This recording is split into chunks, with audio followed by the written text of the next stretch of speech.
तो आखिर क्यों यूएस कंट्रोल करना चाहता है ग्रीनलैंड को, आइए समझते हैं इसके चार इंपॉर्टेंट रीजंस हैं। सबसे इंपॉर्टेंट पहला रीज़न है वो है स्ट्रेटेजिक लोकेशन। तो यूएस का ऑलरेडी थूले मिलिट्री बेस जो कि ग्रीनलैंड में है ऑलरेडी ऑपरेट कर रहा है। और वो क्यों ऑपरेट कर रहा है, आप देख सकते हो कि जो ग्रीनलैंड है, यूएस यहाँ पर है, रशिया यहाँ पर है, तो एक बफर जोन की तरह एक्ट कर रहा है।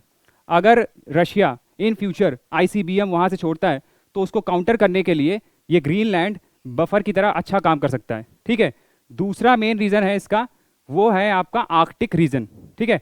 आर्कटिक रीजन जो है वो मेल्ट हो रहा है। 1979 से अब तक करीब 40% आर्कटिक रीजन मेल्ट हो चुका है, और 2030 टू 40 के बीच में वो ऑलमोस्ट पूरा मेल्ट हो जाएगा। तो ये आर्कटिक रूट जो है ये ट्रेड रूट्स की तरह एक्टिवेट हो जाएंगे। और अगर देखेंगे उस समय तो यूरोप से एशिया तक का जो ट्रेड है वो 1/3 ट्रेड लेंथ जो है वो रिड्यूस हो जाएगा। ठीक है। तो ये दूसरा मेन इंपॉर्टेंट कारण है। तीसरा जो इसका इंपॉर्टेंट रीजन है वो है इसका काउंटरिंग रशिया एंड चाइना। तो हमने देखा था पहले ही कि रशिया को किस तरीके से काउंटर किया जा रहा था।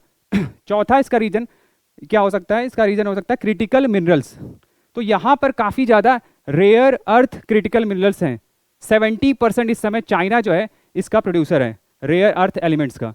ठीक है। तो एक बहुत बड़ा एक सोर्स होगा यूएस के लिए जो यहाँ से क्या कर सकता है, एक्सट्रैक्ट कर सकता है रेयर अर्थ एलिमेंट्स।